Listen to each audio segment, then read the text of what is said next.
Hi guys and welcome to episode 13 of Beat to the Punch. I'm joined on the line once more by Craig Smith. Craig, how's things? Yeah, good, Stephen. Thanks very much for having me on again. Yeah, it's a pleasure having you back on, mate. I always enjoy our wee chats and I'm sure everybody else does as well.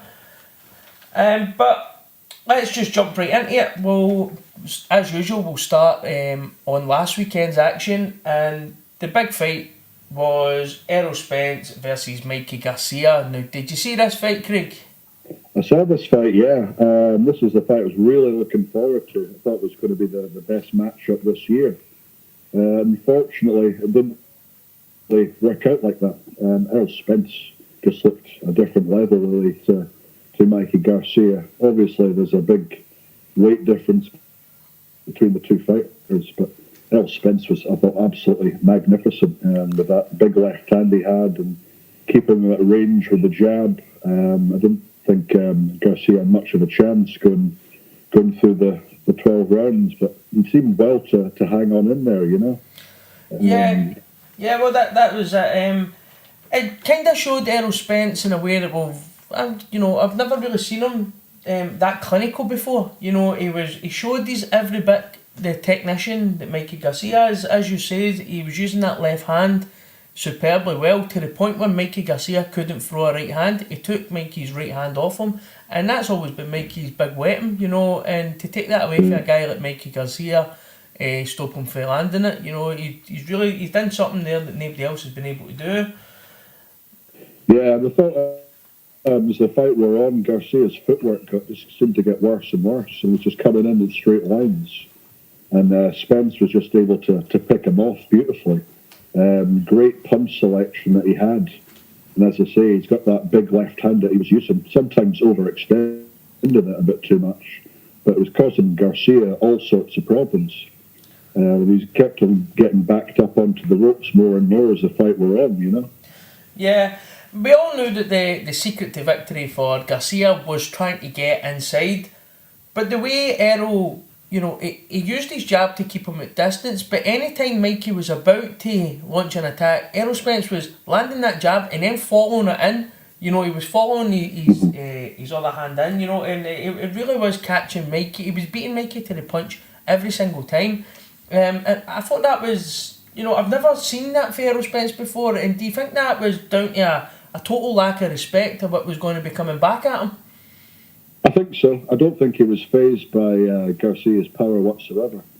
But I thought it was an absolutely brilliant performance from Garcia. You know, he didn't seem to take many chances either. You know, he obviously knew he was behind in the cards the more the rounds went on. But he just seemed to box more within himself as the rounds went on. Which, you know, if you know you're down in the cards, you have to kind of go for it a bit more, which he didn't seem to be prepared to do. Which is a little bit disappointing, but, you know, it's easier said than done to have a go when, you know, you're clearly getting outclassed and outboxing in every level. I says last week that if Mikey can take this to the cards, you know, if we're thinking logically, if Mikey can get this to the cards, it's as good as a victory. But for the reasons you just says there, that's why my opinion's changed. Mikey started, he looked as if he was pitying himself. You know, he stopped trying stuff, he stopped having an offence, and all Mikey Garcia was there today was survive. Would you agree with that? I would agree with that, yeah. I thought, you know, it was pretty cagey early on. I think I did give Garcia the second round, so I don't think it was a complete shutout. But I mean, you could have scored it either way. The first rounds were very close. But you know, as the fight wore on, it was more and less just about survival, really, for Garcia. And just the sheer size difference between the two men, you know, is such a gulf. But in terms of, if you look at the stats, in terms of, I know they don't show everything, but in terms of the stats of, you know, punches thrown, body shots, number of jabs, it was all massively in favour of Spence. You know, there was only one clear winner in the fight, really. Yeah, it was getting painful to watch, and Errol Spence's engine, it really did take Mikey to places he's never been before. Although I said last week that it was all for Spence to lose and there wasn't a lot for him to gain, in this fight. But again, I'm kind of changing away from that opinion. I thought that all the pressure was on Errol Spence getting into this, and I think that the way he went in and handled this fight showed superb character for the guy, a young guy, and I was very impressed with him. I was very impressed, and although I said last week he doesn't gain a lot, he's actually went up in my estimations. I thought there's not a lot of people with his kind of experience that could have dealt with it the way he did and take somebody like Garcia, absolutely dismantle him. Yeah, I mean, for me, his reputation soared after this fight. I put him above after that, Thurman and Crawford. But, I thought it was an absolutely brilliant performance. Garcia just didn't seem to know what to do after a number of rounds. And I thought Spence was absolutely magnificent. Just beat Garcia at his own game, really. Yeah, he definitely did. But moving on to Garcia and his corner, his brother Robert, should they have threw the towel in? Because I'll admit, I'm a Mikey Garcia fan, and I found it very painful to watch. And I thought that, Robert Garcia should have took the decision out of Mikey Garcia's hands. I don't think that Mikey Garcia will ever fully recover for some of the punishment he took in there. Yeah, I mean, I think it was after the 9th of the 10th, he said, you better show me something in this round or I'm going to pull you out. So he obviously, I think he did have, came on with a flurry of punches in the round after, but certainly wasn't enough to win the round, and certainly never threatened Spence whatsoever. But he obviously saw enough to keep going and not pull him out before. And after that, there was only, 1 or 2 rounds to go. So overall, yeah, maybe he should have thrown in the towel a bit earlier, but as the fight were on, the rounds were wearing down, so he probably just decided to stick in and see what would happen. Yeah. Does Mikey Garcia's reputation get damaged by this fight? Yeah, I think it does, to be honest, slightly, because I thought, really good technical boxer, really good footwork, but it didn't seem to show any of that. There wasn't much speed at all, it'd be the smaller, the lighter man, but it didn't seem to show much skills at all in there. Easier said than done with Spence controlling the fight with the jab, but I think he's gone a bit down in my estimations, but he's certainly dropping back down to lightweight and looking for a decent fight there. And Spence's reputation has soared after this fight, absolutely. Do we think that guys at 140, because Mikey Garcia's no big for 140, do you think guys like Josh Taylor would be licking their lips at the prospect of fighting Mikey Garcia after seeing how he performed against Errol Spence? I think they probably would, to be honest. I think 140 is just about the highest he would go, I think, or should go. He has fought there before, beat Lipinets for the IBF. So that was a great fight as well. Lipinets caught Mikey a few times in that fight. It wasn't a walkover. That I really enjoyed it. Yeah, it was a really good fight. But I think, someone like Josh Taylor, absolutely, he'll definitely fancy that fight, and it's a really big fight for him after the Super Series. So hopefully that one can get made. But yeah, I think that's a great fight to be made. Yeah. Where do we want to see Errol Spence going next? Because there's only really one fight that anybody wants to see him in, and it's a bit hard to make, and that's obviously the Kell Brook 2 fight, isn't it? I mean, because Kell was winning that fight before before he had an injury, as he claimed the other day. It wasn't that Errol Spence smashed his face in, it was an injury. His eye gave out, it just exploded. No, but obviously Errol Spence, we need to see this Bud Crawford Errol Spence Jr. fight, don't we? That's the best fight to be made in the division. He called out Pacquiao after the fight. I'm not really interested in that fight at all, really. I mean, it's a big money fight. It'll make him a lot of money, but it's not going to be a great fight to watch, and I think it'd be far too much for Pacquiao. But yeah, the Bud Crawford, that's the one that's got to be made after he fights Amir Khan. That's the biggest fight in the division. I think it's a really close fight, but in that performance, I'd definitely have Crawford as Spence as the slight favourite to win that. Well, see, you're on the verge of blasphemy here, because Bud Crawford is my favourite fighter in boxing. You know, but he is a great fighter. Yeah, he really is. But as you say, that size difference of Spence, you know, it could tilt the scales, you know. So, I mean, that is the fight that we want to see. But do you know, when he was calling out Pacquiao, and I mean, he said something along the lines of him being the A side, you know, something like that, or he's the money man, or something like that. I had to kind of like grin and go, what planet are you living on? Because even this faded version of Manny Pacquiao, you know, sells like tenfold what Errol Spence does. Oh, absolutely. Pacquiao's a huge commercial draw, but yeah, I'm not really interested in that one at all. You know, you'd get a good payday from it, but that's about all really. No, I think somebody like Manny doesn't deserve to go out like that, although that's maybe what's going to end up happening to Manny. But you know, for what Manny's gave to boxing, the fights he's had, I think it would be piss poor to see a guy like Errol Spence just go in and destroy him. You know, it would be kind of like watching Muhammad Ali getting destroyed towards the end of his career. Yeah, it would be a bit sad.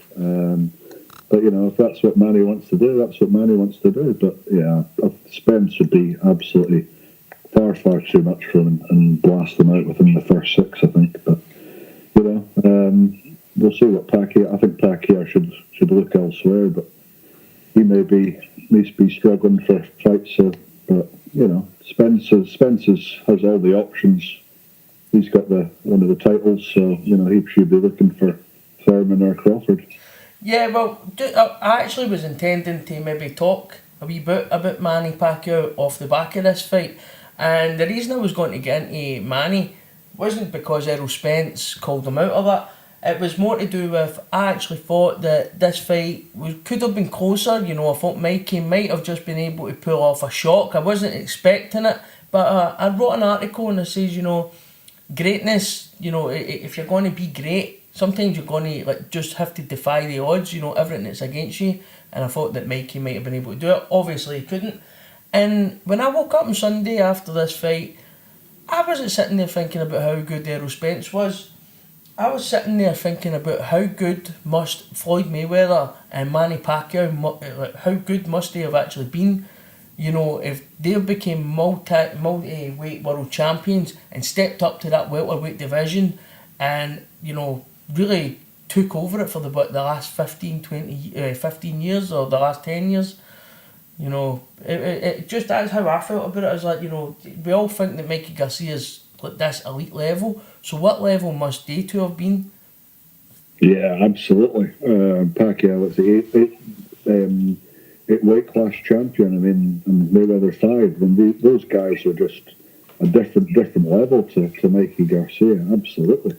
You know, Mikey Garcia, he's still a good fighter, a world class fighter, but certainly not elite level. And it's, you know, after the fight, it's no shame to getting beat by someone as big and as good as Spence. But yeah, Pacquiao and Mayweather, they'll go down as, you know, Hall of Fame all-time greats without a shadow of a doubt.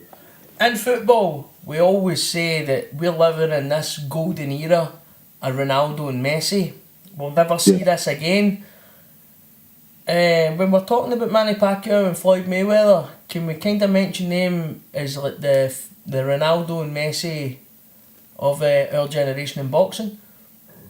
I think so. You know, the great champions who, you know, fought each other probably just after definitely after their peak powers, but when the fight still got made and it was a half decent fight which Mayweather controlled. But I mean, they fought everyone. Everyone there was to fight, and absolutely great records.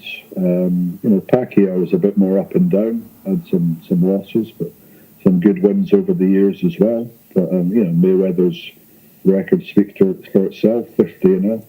Yeah. Absolutely one of the best. He'll go down in history as one of the best, no doubt about it. Absolutely. But I mean, we've did quite well there. I mean, we got that's about 15 minutes. We've managed to speak about that lopsided fight and, you know, and the potential aftermath of it. But so let's talk about Friday night's action with Tevin Farmer and John O'Carroll fighting on the DAZN card. Now, I watched this card. I didn't actually watch it at the time. I watched this card tonight when I got in from work, and the first thing I have to say was the DAZN setup. It's the first time I've actually sat and watched it properly, and the DAZN setup is superb. I love that grey ring. I love it. I don't know why. It just looks perfect. It looked like a big ring that these two guys were in, and and the HD was like an ultra HD. It was crystal clear, and I'm starting to look forward to when DAZN come to the UK. But did you see the Farmer O'Carroll fight, and what did you think of it? I did see the fight, yeah. I was really, really impressed with Tevin Farmer, actually. He's got all the punches in the book. He's got a great engine on him.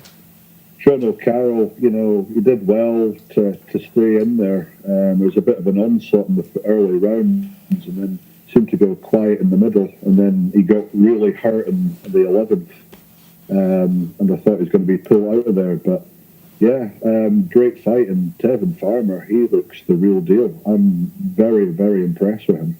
I think he's got a big future in the boxing game, no doubt about it.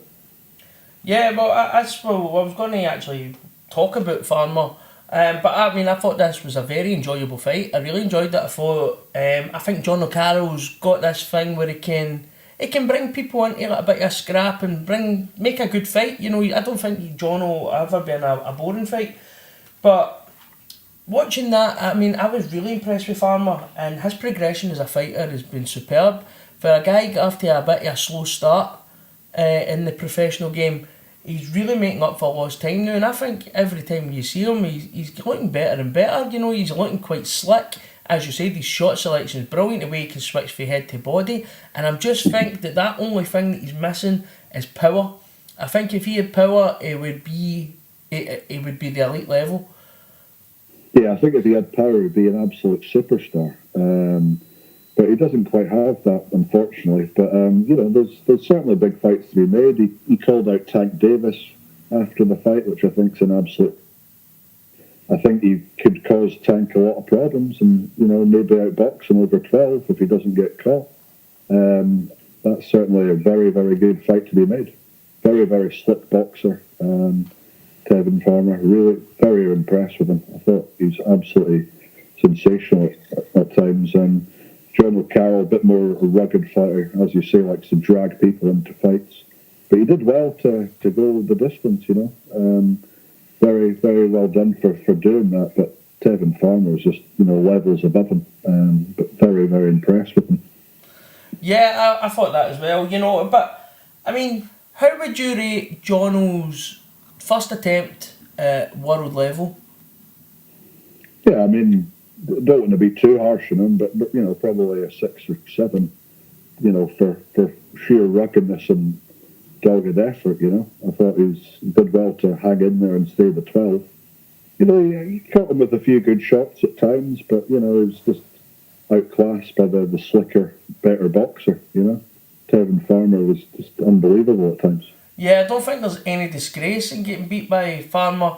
I used to think that the Tank Davis and Farmer fight would be a far-gone conclusion. I thought that Tank would blow him out of there, but I'm now starting to swing. I know that Tank's power is real, but if it's going to come down to bare boxing ability, there's only really going to be one winner of that fight, innit? Yeah, absolutely. If they can stay away from Tank's heavy shots, and I could see definitely Tevin outboxing over the course of 12 rounds. No problem at all. And Tank's not been dragged into the deep, heavy waters, so we don't really know how he'd react to that. Tevin's been, 12 rounds before, so I think that would be a really, really interesting fight to see. And hopefully that gets made next, Yeah. Well, we all know that we want Farmer and Davis next, and it looks as if, Eddie Hearn's quite confident that he can get that made. He's got some cash on the hip. He's already says he's going to make Tank Davis an astronomical offer. So hopefully that materialises that fight. But I was having a wee look through the day at where John O'Carroll could go next, and I would love this as a domestic fight, and it would be John O'Carroll versus Quigg. What would you think of that fight? I think it's a really, really good fight. Quigg, he's been on the world stage for a number of years, but he's kind of faded a bit. Not really fought for a while, since the defeat to Oscar Valdez. So, yeah, I think that's a great domestic dust-up. And, it was a really big fight for John O'Carroll as well, and gets him in the limelight as well. So, yeah, I'd love to see that fight. Yeah, exactly that. And I think that Scott Quigg's the kind of guy you need to beat if you're ever going to become a world champion. That's why that one really stuck out at me. I mean, that would really tell us what O'Carroll's got in his bag, Yeah, absolutely. And, who knows what Scott Quigg's got left in the tank. He's getting on a bit, so, maybe Jono could, drag him into heavy waters and see what he's got left. I think that'd be quite an interesting fight to watch, yeah. Yep, absolutely. But let's move on to some more of the news that was been breaking this week. And, this actually broke last week, and me and Brendan did talk a little bit about it, but it was actually breaking while we were on air, and it was that Deontay Wilder had KO'd a deal potentially worth $100 million with DAZN. And what do you think's the logic behind this? I can't see. Well, if you're offered $100 million, why on earth would he turn it down? And I think he's just turning it down because his team do not want to have any doings whatsoever with Eddie Hearn. Eddie Hearn's come out and said that he's had no dealings whatsoever in trying to sign Wilder for DAZN. He's getting, $20 million for Brazil and then 2 fights for Joshua for $40 million apiece. That's unbelievable money. But I just think he's not wanting to have any dealings with Eddie Hearn whatsoever. They say at this time, the Showtime deal is the best that they can get. Not sure about that financially. Maybe it will be in a couple of fights' time for this 3-fight deal. But I think that's the reasoning behind it. But I think he shouldn't turn that down because that amount of money offered, that amount of money might not come back for you again. So it seems a bit of a stupid decision to me, but I'm sure they've got their reasons.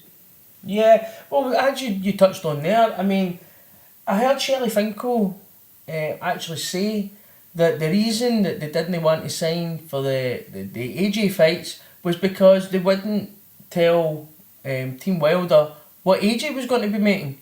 And see, that mentality of boxing, me and Big Scotia talked about this before. Scotia, it's usually sometimes comes on the pod. And it's more about this mentality of, I want to know what they're getting before I decide what's good enough for me. And I think if that's going to be the mentality of boxing and boxers, then the heart's not really knowing it, and they can use that excuse to walk away from any potential fight.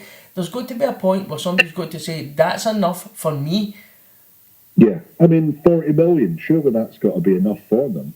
But Eddie Hearn's come out and said that it would be in line with what the splits were previously for the previous agreement. So, it's going to be more than 40 million. It's probably going to be in 50 or 60, which, is astronomical money. But, he's got, the 3 of the belt, so he probably deserves to have the lion's share. So it's just an excuse, really, to get out in the fight for me.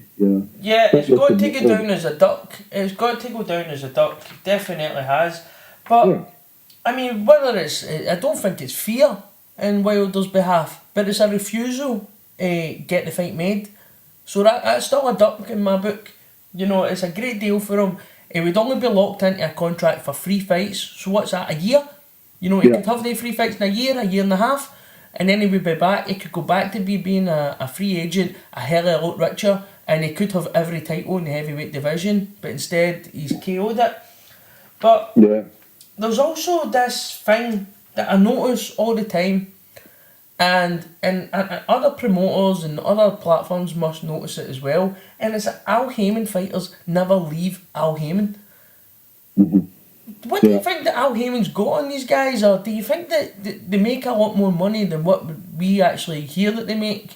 Or, I mean, I'm racking my brain trying to think of one of Al Heyman's like good fighters that's actually left him. I think, they're loyal. I think seem to be loyal to Al Heyman. So I think he's tied them into commercial deals and money that we're not actually seeing, not seeing in these bout agreements. So I think, he's doing well, Al Heyman. He's got a good stable of fighters. So obviously, if no one's leaving him, he must be doing well for them and must be getting the right money and the right contracts for the guys. But maybe he's just good at talking to his fighters and, making sure that they listen and their head's not turned by anyone else. That's what seems to be happening. So, good luck to him. But, he seems to be making the right moves and seems to be doing the right deals for his fighters because, they're not leaving him, Yeah, but it also is just a strange one. But just staying on Al Heyman for a second, it was a question that was sent into the pod last week and I actually forgot to read it out, and it was from Nathan Dowie, who's going to be making his debut coming on the pod next week. So shout out to Nathan. But Nathan asked, what can Al Heyman actually do to expand his UK stable? Yeah, I mean, some more fighters, good world-class UK fighters to on his platform, really. So I mean, that's what he's got to do: target those, because the British boxing market's a big market to make. So that's what we want to see. Get some marketing behind it, then that's what he needs to do. Yeah, well, there's also this thing where I actually think that there's a lull coming in British boxing. Talent-wise, I don't know about ticket sales-wise, because the sport is growing.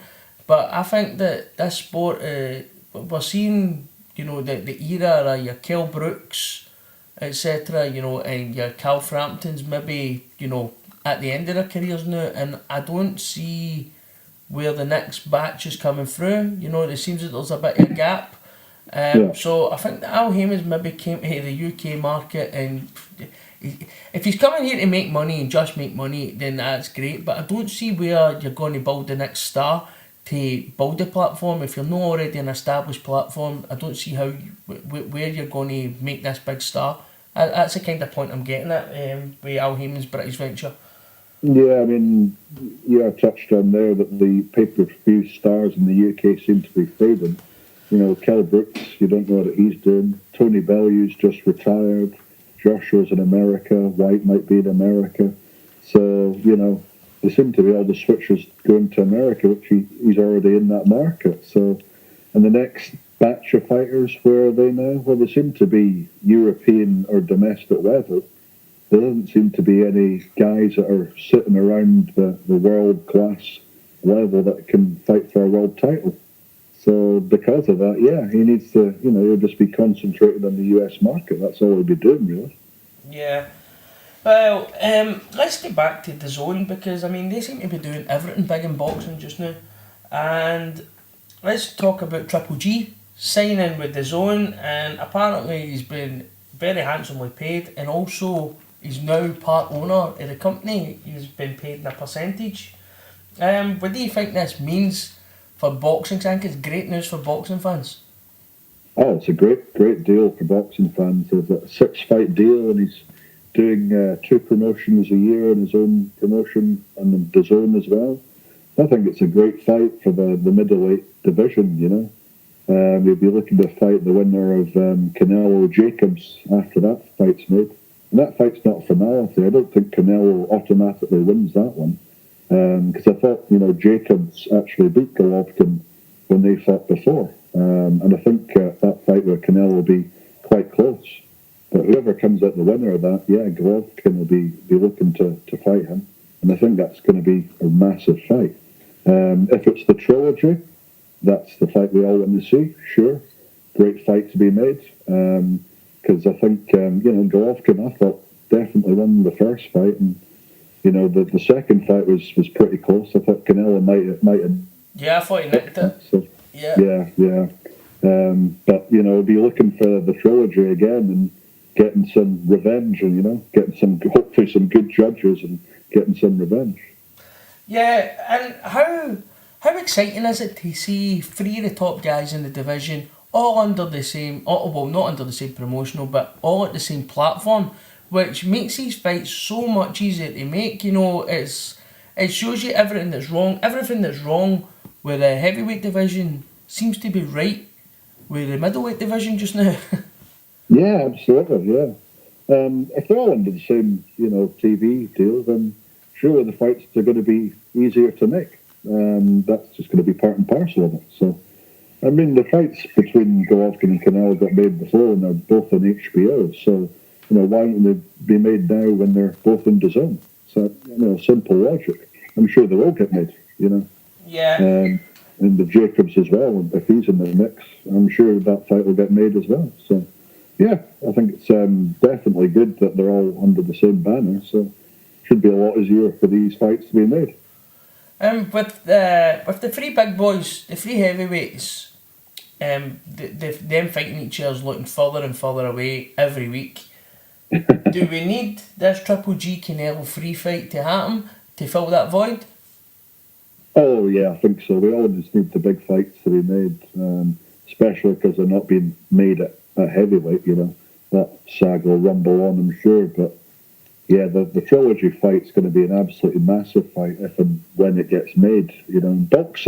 Boxing needs these big fights to be made because they're just not being made in other divisions. And more focus needs to be made on the sport. And if there's massive fights like that being made, then it can only be great for boxing, get some spotlight on the sport. Yeah, that's exactly it, because there seems to be a lot of money and a lot of people want to get involved in boxing, but it seems that it's this classic case of there's too many chiefs and not enough Indians. It seems like it's like everybody's looking out for themselves, and they're damaging the sport, which is going to take down viewerships and bring in new fans to it, which is ultimately going to self-destruct the sport and take us backwards rather than going forwards. So it's actually, I think that Canelo Triple G fight has to come, because I'm looking forward in 2019 and there's practically nothing that I'm excited about. Canelo Jacobs, yeah, great fight, but it's no the, it's, you wouldn't call it a super fight, it's a good matchup, but I mean, it still doesn't come into that bracket, a super fight. Yeah, it's not a super fight, no. But, if it's a close fight, then, who knows? There could be a rematch and that could be a super fight. But, yeah, the big fights need to be made because, boxing is suffering with this to and fro fights not being made at heavyweight and other weights as well. It's only damaging the sport. Promoters are looking after themselves, fighters only looking after themselves, so no one's going to look after boxing unless these big fights are made. And you bring in these casual fans that don't usually watch boxing and watch these big super fights, that's only going to be good for the sport. Yeah. Also this week in the news, well, not so much in the news, it came from Twitter, but we also seen the fucking idiot man, Adrian Broner, with another fucking idiot stunt video, being homophobic, fucking threatening to kill and not homosexuals out. Fucking, is there any new depths that this fucking idiot will not sink to? Because honest to God, the man is, when you think of the amount of good people that find themselves in car crashes and getting done in, shot and what have you, and this idiot seems to walk through life without a problem. He's not a nice person. He's a horrible person. Did you see this video and what was your thoughts on it? I saw the video. Typical Adrian Broner, to be honest. He's a bit of a disgrace to the sport, and he doesn't need to be getting involved in stuff like that. But he's always got a history of doing things like that, But it's not good. It's a terrible thing to be saying. I think he's been involved in some Twitter spat or something with some guy who said he was making passes on him, and now he released that video, and now the guy's got a restraining order against him. But just take the bigger ground and don't be saying you want to shoot gay people. And it's just a terrible thing to say, So. Well, it wasn't that long ago that there was a terrorist attack in the US, where a psychopath went into a gay and lesbian club and opened fire with a semi-automatic weapon. You know, could you imagine Adrian Broner said something about a terrorist attack in New York, or said something about a terrorist attack? Say something against I'm going to shoot fucking Christians, or I'm going to do this. You know, could you imagine he says anything like that? You know, but it just seems like he's took an easy target, a target that he will have idiots that will support it, and you know that's who he's reaching out to. I found it so fucking, even for him, even for Adrian Broner, who's like scum, I found it so sickening to watch. And as I said, it's like, it just kind of think in 2019 you're moving past that. Apparently not, no. The guy's an idiot, you know. I wish he wouldn't get the coverage that he does, but, you know, he's just an absolute fool, and he should be just focusing on getting back in the ring. But he needs to get good people around him. We've been saying this for years, but he never listens, and he's always going to be like that, isn't he? So, you know, someone like Mayweather needs to get hold of him and tell him what for, but it's never going to happen, is it? So, but I don't think we should be concentrating on giving him the coverage that he's getting because of stuff like that. Yeah. Only gives a bad light to the sport, you know. Craig Scott made a great point. Craig Scott pointed out that, I mean, in Britain, our fighters, we had 2 trainers get banned for a spat, you know, where they shoved each other. They both get like a 6-month ban or a 4-month ban. It was either last year or the year before. Yet these American fighters and people that are supposed to be representing the sport weekly, you know, come out with stuff that bring the sport into disrepute, and nothing happens to them for it. Do you think that there should be a point now where, you know, I know that there's no centralised board in America, that's why, you know, but surely these governing bodies or somebody has to start taking responsibility to let these young guys know that there is a line and you can't cross it. Yeah, definitely. There seems to be a problem in America because no national board, everything's run at state level, but you know, the commissions need to get involved, or someone needs to get involved and go, listen, this is not on. You can't be saying stuff like that and doing stuff like that. Getting fined, you know, getting banned for, 6 month, 12-month ban. That would certainly stop these people from saying stuff like that and doing stuff like that. It's, just embarrassing and terrible, Adrian Broner.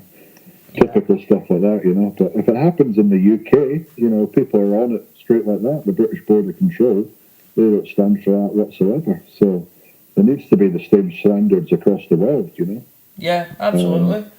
Absolutely. Yeah. And just to finish on a positive, we've got a great domestic fight. A fight that I think a lot of people are writing off as one-sided a bit too early.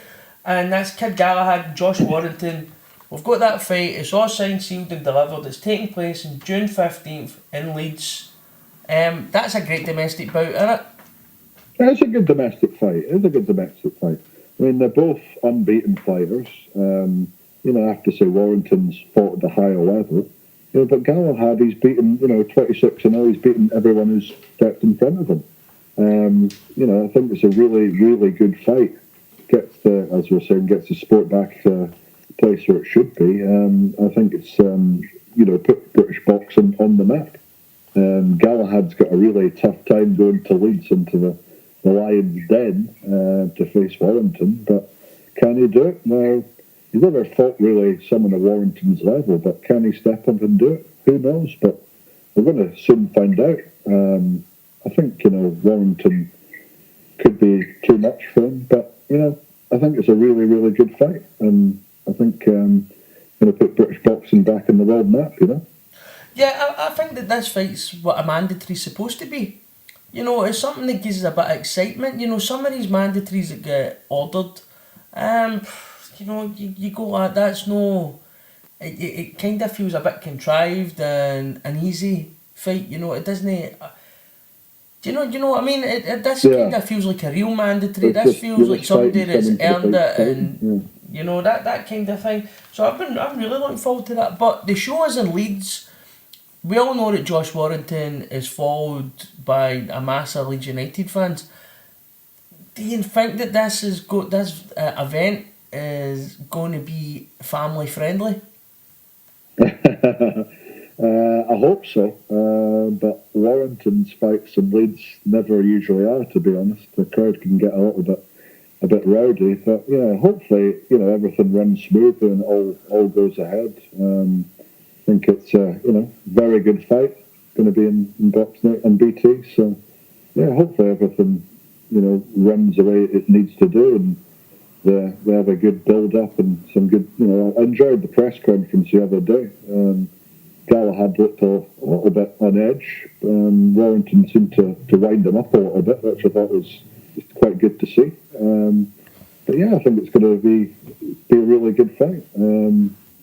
Hopefully a fan-friendly fight, as you say. Yeah, and just touching on that presser, Frank Warren's face during the face-off is priceless. But I mean, I was actually thinking about going down to this fight, but I don't know. If I think there's going to be trouble, I'll just not bother going. It kind of ruins the night, and at least if you watch it on TV, you're not involved and you're not caught up in it. So that's always my thoughts on it. But it's a fight I'd love to see, and it's just the age that we live in. That's how you have to think of your own safety first. Yeah, absolutely. Leeds can be a bit like that at times, but sometimes it's a really nice place as well. But hopefully all the fans behave themselves and, we have a really good fight, Yeah.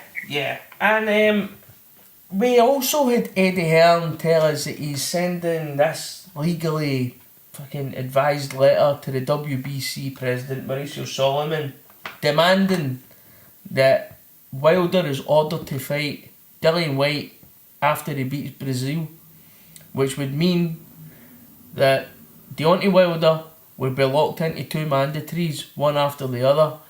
What the fuck is Hearn smoking? Dillian Whyte does deserve to fight for the WBC title. There's no doubt about that. And he keeps on getting mucked around by the WBC. But there's no way Wilder's going to fight Whyte if he beats Brazil after that, I think. He's going to be looking for a bigger fight. Hopefully, I'm still hopeful for the Tyson Fury rematch. Whether I'm smoking something or not, I don't know. But, something like that needs to be made. But Dillian Whyte deserves to fight for a world title. There's no doubt about that. But Dillian Whyte has also got himself to blame, because Dillian Whyte has never fought in a final eliminator. He's never fought in a title eliminator, so when he's been offered these fights, he's knocked them back. Now, I could just imagine the uproar if it was Bob Arum, it was sending a letter to the WBA demanding that, Tyson Fury gets automatically made mandatory, and he should be mandatory after Anthony Joshua fights a mandatory. Could you imagine Eddie Hearn standing for that and how he would laugh out? It looks stupid, it looks petty, and it looks like he can't let it lie. Because Dillian Whyte is ranked number 1 means nothing. That's a be all and end all. Dillian Whyte did not dominate Brazil, won a title eliminator. That's why he's mandatory. It might not be fair, but that's it. Get over it.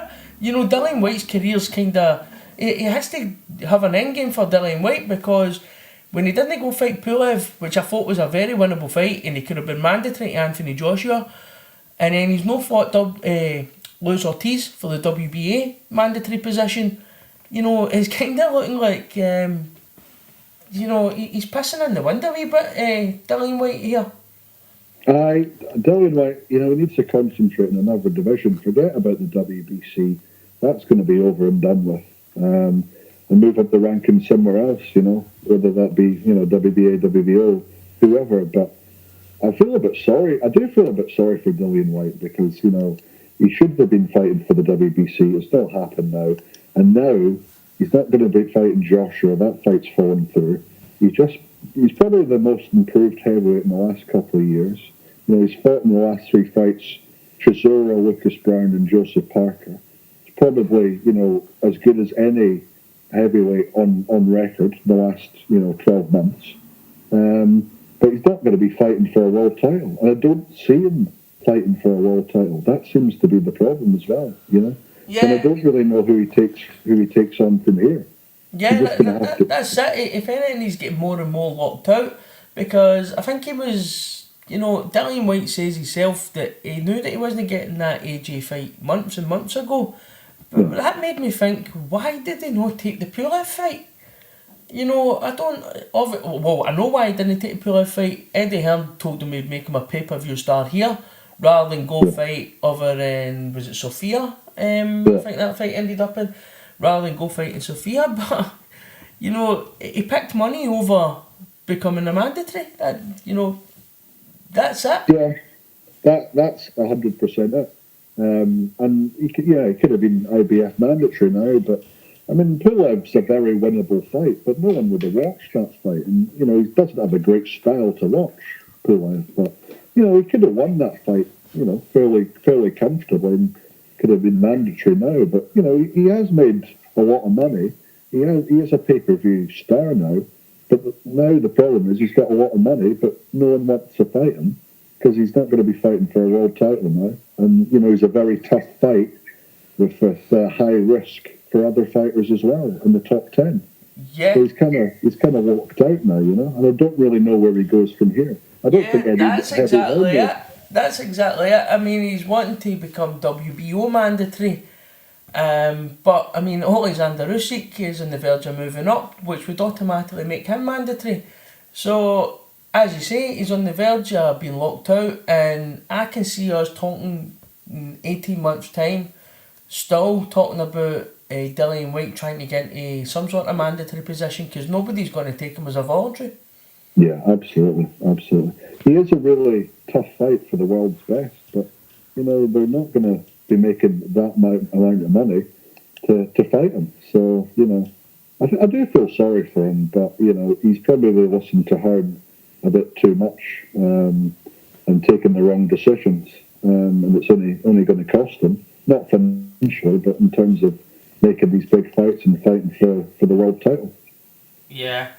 I actually had some questions here for Brendan.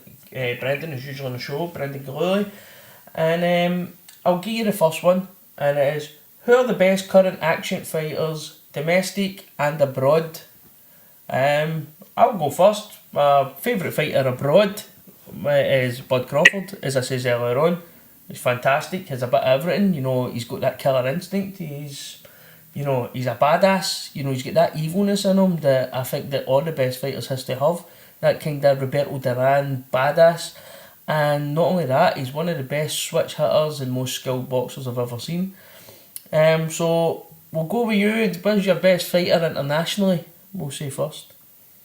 Oh, internationally, I might go for something like heavy, maybe Beterbiev. I think he's an absolute monster, absolute killer at the weight. And I can't wait to see him involved in the big fights, to get involved at that weight, with the Eastern Europeans. I think he's got a great style, knockout artist, and can't wait to see him involved in these big fights. So, great up-and-coming fighter, but, he's a world champion. I think he'll be able to mix it in at the best. Yep.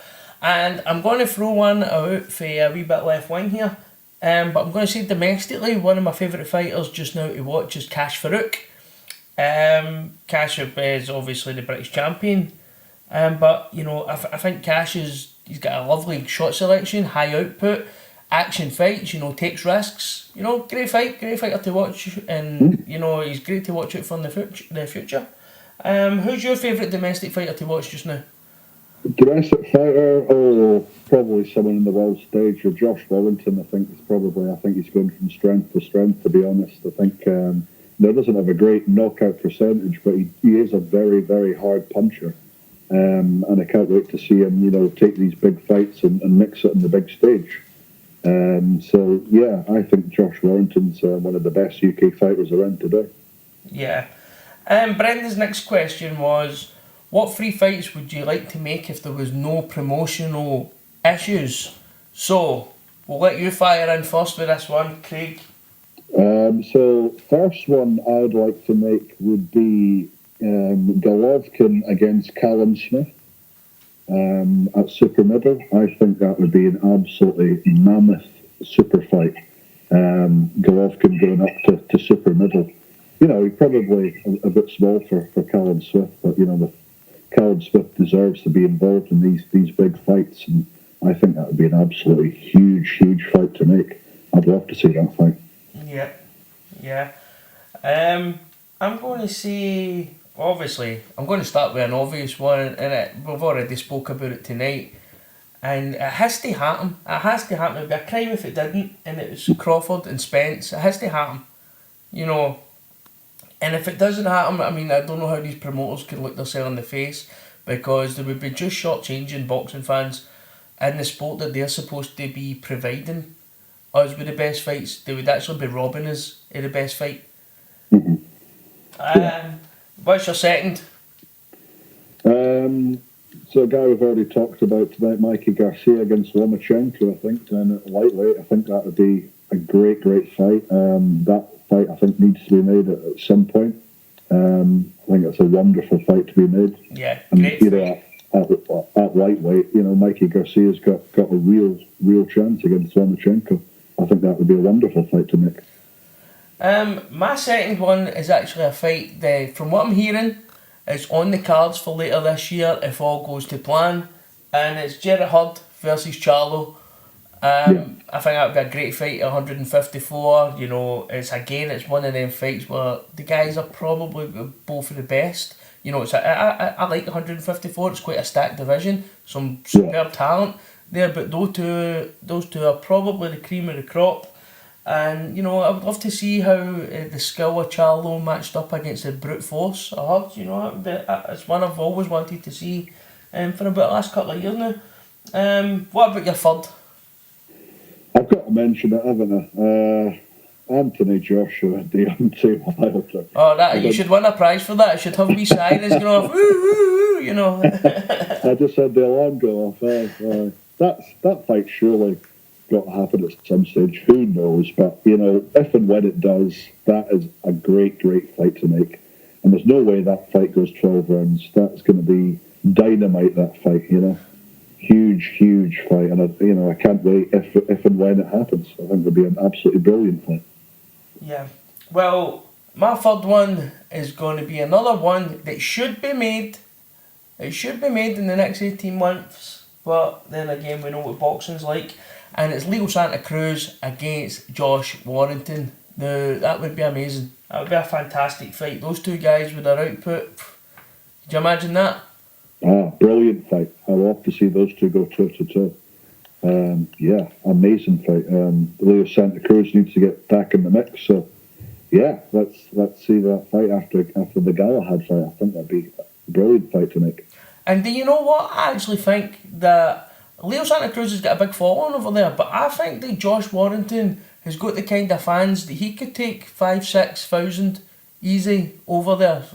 5,000-6,000 Yorkshiremen over to Los Angeles or over to Vegas, and those guys would tear it up. I think it would be a great atmosphere. It would have that, it would have that kind of, cross the Atlantic, kind of grudge match kind of thing.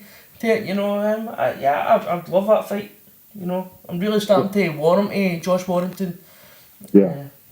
I think, you could take a 5,000 over there easily. He's getting a bit of a cult following in Leeds. So, it would remind me of like the Ricky Hatton days, when you're going over to Vegas. It'd be a bit something like that, Yeah. I'd love to see that, I think it'd be absolutely brilliant. Yeah, absolutely. And actually just going to move on to the last segment of the show, which is obviously, and always is, must see. It's a bit that I always like, because anything that gets suggested, if I've not seen it, I will go watch it. So this week we will start with you, Craig. Have you seen anything in the last week in boxing, any news or that you'd like to recommend? I just watched a documentary about one of the greatest British fighters, Joe Kawasaki. I think it was a Sky Sports documentary, the Welsh Prince. Kawasaki's 46-0, going to go down as one of the best British fighters of all time, really. But this documentary is a bit about in his early days, and when he won the world title against Chris Eubank, and he had a really close fight early on against Robin Reed as well. Had a good fight with Richie Woodall as well. had a great career. Fought some great fighters at the end, Hopkins and Roy Jones and Jeff Lacey, and but it's going to go down as one of the all-time greats, I think, of the British boxing game. Absolutely brilliant fighter in his day. Had a lot of injuries in this time, but you can't really argue with his record. Just a shame he kind of came after the great super middleweight era that we had with Collins and Eubank and Ben and Watson. But absolutely brilliant fighter in his day.